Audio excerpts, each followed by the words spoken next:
Varahi media நேயர்களுக்கு வணக்கம். தினம் ஒரு தகவல். இன்று ஆன்மீக தகவல். ராமநாதபுரம் மாவட்டம் கமுதி வட்டம் நீதிமன்ற வளாகத்தில் உள்ள நினைத்ததை கொடுக்கும் நீதி விநாயகர் பற்றி இன்று ஒரு பார்வை. பல்வேறு கிராமங்களிலிருந்தும் பல்வேறு நகரங்களிலிருந்தும் இந்த நீதிமன்றத்திற்கு வந்து செல்கிறார்கள்.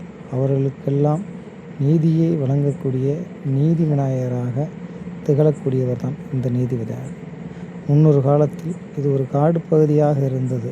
அப்படி இருக்கும் பட்சத்தில் இது ஒரு காட்டு பிள்ளையார் என்று அனைவராலும் அழைக்கப்பட்ட இந்த நீதி விநாயகர் தற்போது தொடர்ந்து வணங்கி வருகின்றவர்களுக்கு நினைத்ததை கொடுத்து வருகிறார்.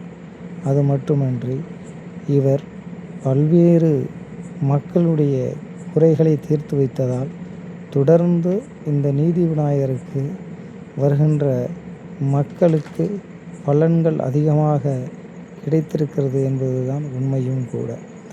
நீதி விநாயகரை தொடர்ந்து வணங்கி வருபவர்களும் இங்கு இருக்கக்கூடிய மரம் செடிகளுக்கு நீர் ஊற்றி நீதி விநாயகரை வணங்கி செல்பவர்களுக்கு குழந்தை வரமும் மற்றும் அரசு வேலைகள் மற்றும் அவர்களுடைய குடும்ப பிரச்சனைகளை தீர்க்கும் விதமாகவும் இந்த நீதி விநாயகர் தொடர்ந்து செய்து வந்திருக்கிறார்.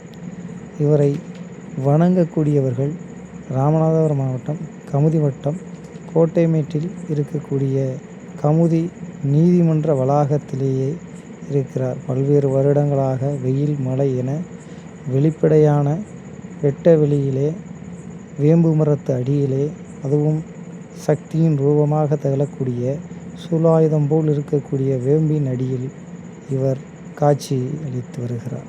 அது மட்டுமின்றி இவருடைய அருள் கிடைக்காதவர்கள் கிடையாது. நீதிமன்ற வளாகத்தில் நீதிபதி நீதி வழங்குகிறார்களோ இல்லையோ, இந்த நீதி விநாயகர் தொடர்ந்து தன்னை வணங்கக்கூடியவர்களுக்கு நீதியை வழங்கி கொண்டு இருக்கிறார். இவருடைய அருள் தொடர்ந்து பெருகி கொண்டு இருக்கிறது.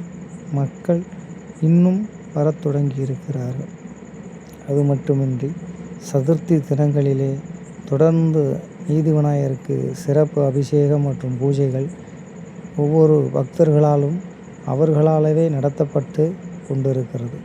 அது மட்டுமின்றி யாருடைய பராமரிப்பும் இன்றி யாருடைய கட்டுப்பாட்டிலும் இல்லாமல் பொதுமக்களுக்காகவே தன்னுடைய நீதி விநாயகர் தோன்றியிருக்கிறார். அது மட்டுமின்றி இந்த கோயில் மக்களுக்கானது, அனைவருக்குமானது. இந்த கோயிலுக்கென்று தனி உரிமை கோருவதற்கு யாரும் இல்லை.